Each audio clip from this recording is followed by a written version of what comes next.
A 29-year-old male, met my girlfriend Kim, a 24-year-old female, in July of 21. She was working in an upscale restaurant that I ate at frequently. I tried to ask her out several times before she actually said yes. After 3 months, she asked if we could be exclusive. By March 22nd, we moved in together.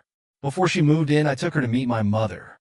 Kim was very anxious, but not as much as I was, as my mother could be very intimidating and overpowering. However, Kim charmed my mother and won her over. My mother said in large part it was how she treated and looked at me. After we had been living together for a while, my mother quizzed us about our plans, specifically about our goals. Kim was a sophomore in 2020 and coaxed her to drop out and lose her scholarship. She really wanted to get her degree to have a chance at a real career, but it was always out of her reach financially. Later that day, my mother reached out to us and offered to pay for Kim's tuition. So, Kim started back in the fall of 23 in my alma mater, which is just a 35-minute drive from my house. I got to visit my old stomping grounds and show Kim around the campus. The first semester was great, but the second semester saw red flags start to emerge. Kim was no longer comfortable with me hanging around some of her friends. She said that me being 6 or 7 years older than her friends made them feel uncomfortable. She also had a study group that met on Wednesday night and an early class on Thursday morning. So, she started spending Wednesday night with one of her girlfriends to get more sleep before class. She wanted to go to Cancun for spring break until I offered to book our tickets. She wanted to go alone with her girlfriends, some of whom got invited to a frat party at my old frat house. I insisted on going with her, knowing what those parties were like, and we fought until I foolishly caved. When she got home from the frat party, it was late, and she went straight to bed. Early the next morning, she got into the shower, and I slipped in there with her before she realized it. It was not an unusual occurrence. Then, I saw the bruises on her hips and butt, which she said were from playing volleyball drunk. I know better. I've left bruises like that on her. But the one she tried her best to hide was a bite mark and a hickey on her breast. I wouldn't listen to her lies and said she needed to leave. After she was gone, I reached out to one of my frat brothers. I knew his little brother was living in that frat house and was surely there at the party. I talked to his little brother and explained my situation, describing my girlfriend and the purple flower tattoo on her hip. He was very forthcoming and sent me a couple of pictures and a short video. He was adamant she hadn't been slipped anything and wasn't that drunk. She came over to talk the next day and get her stuff. She tried to tell me it wasn't as bad as I thought, and nothing really bad happened. She wanted to put it past us and move on. The color left her face when I asked her if she had ever seen a BJ contest, where a group of girls raced to get their guy over the finish line first. Then, I played the video for her. I said, one of my first lessons as a pledge was there are 2 types of co-eds. The ones you date and the ones that come to frat parties. And I guess I know which one you are. I added, until all those marks fade, I don't want to talk to you or even be around you. The fact that I may still have feelings for you just disgusts me. I made her give me back the keys to my house and my credit card that she uses for gas, books, and other expenses. She does have a debit card on her account, and I put money into it so she has cash to spend. She has love-bombed me for days, promising to change. No overnights on campus, no more parties or activities without me there, and coming home right after classes. She said she was stupid for listening to other people and letting them talk her into disrespecting me. Only a couple of my friends know what happened, but I haven't talked to many people about it out of shame. I'm angry at myself for actually entertaining the thought of giving her another chance. Quick update. Finally, I got to talk to my mother without divulging the dirty details. I told her I had proof that Kim had been cheating on me and that I had broken up with her. She was livid and said, "We will deal with that when I get home." She asked if I was okay and told me to contact her lawyer if I needed anything. I told her where I had left the things with Kim, and she offered again to cut her trip short and fly back home. I told her there was no need to come back and that I had things handled. Then I got a call from my older sister. She was in her car and headed to my house. We talked on the phone for almost the entire 2-hour drive to my house. When she gets to my house, she makes me gather and box up the rest of Kim's things and call her to come and get them. Kim was not happy to see my sister there, as I think she thought I would be alone and she could soften me up and plead her case. I told her she had until the first of the month to figure out the car and health insurance. I made it clear that I didn't want any contact with her again after today. Kim begged for a cooling-off period and some counseling before we threw the last 3 years away. My sister was a mean girl bully, but I never heard her utter some of the words she used to verbally lash out at Kim. At one point, I almost felt sorry for Kim for all the abuse she was taking. Almost we finally got the last of Kim's stuff in her car. My sister is staying with me for a few days, in case Kim comes over and falsely accuses me of something. For clarification, 1. Kim didn't get to go on spring break with her friends because I refused to buy her tickets. 2. Kim also didn't know beforehand that the frat house party was at the same one I belonged to in college. 3. I'm cutting her phone off on Monday and tying up the number so it can't be ported. Let's get a quick reaction from the community, shall we? You'd be an idiot to go back to her. Put her in your past and don't look back. My guess is she has done a lot more with her friends than what happened at the frat party. Let her friends support her through school, or she can go back to waitressing in the college town to support her schooling. Don't make her future your problem. She has shown that she is trash. Replies: I ignored the red flags before, but I realized this wasn't her first rodeo. Waitressing won't pay for college, and her so-called friends are living off their parents, so she is screwed. I don't think she could afford to finish this semester with tuition already having been paid.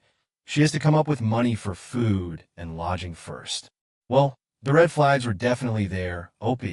Her wanting to exclude you from her college life, spending nights away, and then the Cancun trip, the frat party incident, and everything that came to light after just confirmed what you already suspected. Now, it sounds like she's trying to regain control of you rather than truly taking accountability for her actions. Don't ignore the red flags again. You know, she's not going to change. Do they ever? Up next, Opie has to decide whether he can ever look at his ex or his friend the same way again. Am I the a-hole for waiting 6 months to divorce? Throwaway account. I've been lurking here for a while, but finally decided to share my story. I, a 34-year-old male, recently went through something that's left me questioning everything, and I really need some outside perspectives. Female, and I had a huge argument. It wasn't anything out of the ordinary, but just the usual stress from work and life piling up. That night, I tried calling her multiple times, but she never picked up. I ended up falling asleep on the couch, worried sick, imagining all sorts of things. The next morning, she came home with tears streaming down her face. She sat me down and confessed she had slept with my best friend. She didn't spare any details when I asked her questions, and her honesty was brutal. She told me he was better, that she felt touched and like a woman again. I had read that people would trickle out the truth, but she just spilled it all out. She said she regretted it, not because it wasn't good, but because it wasn't with me, and she hated who she became in that moment. I was so devastated that I immediately asked for a divorce. She broke down, begging me not to end things, swearing to do whatever it took to make things right. In my shock and confusion, I gave in to her seduction. To this day, I can't believe I did that. Right when she came back from him, from that point on, she did everything I asked and more. She put a GPS in her car, downloaded Life 360, carried a voice recorder in her purse, and video called me every hour of the day. She gave me full access to her phone, and every time my ex-best friend or any guy tried to reach out, she blocked them without hesitation, even screenshotting and sending me who it was. She was doing everything right in couples counseling. She would correct the counselor if they shifted any blame onto me, making it clear it was all her fault. It came to light that she had also cheated on her husband.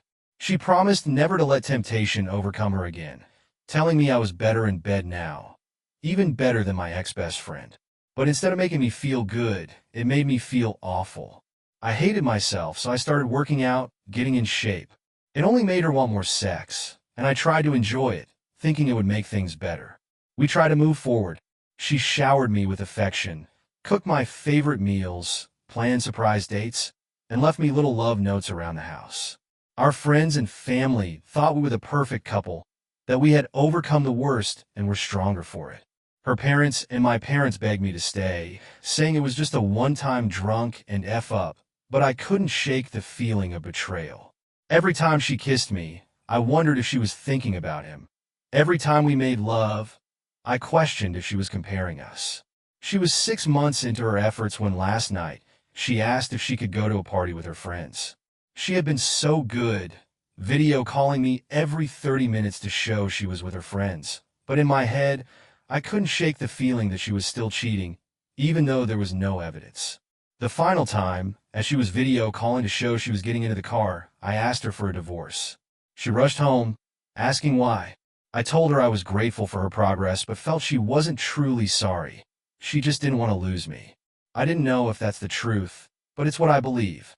So here I am, feeling like a monster for wanting to end it after she's worked so hard to fix things. She's been nothing but devoted and sincere in her efforts to make amends. Yet I can't get over the image of her with my best friend. The pain of her betrayal is searing.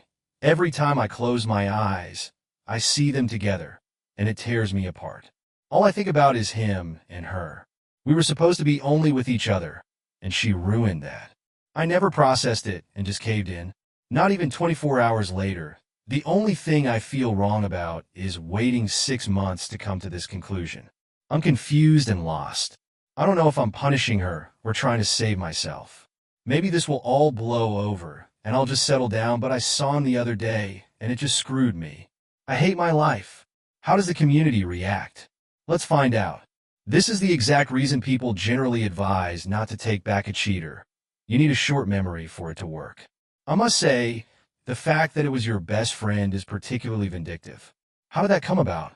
Did she pick a person who would hurt you the most? What was the fallout with your friend group? Etc. All in all, it sounds like she did all the right things post-cheating, obviously. The problem is it isn't enough, is it? You can't put the toothpaste back in the tube, and all that.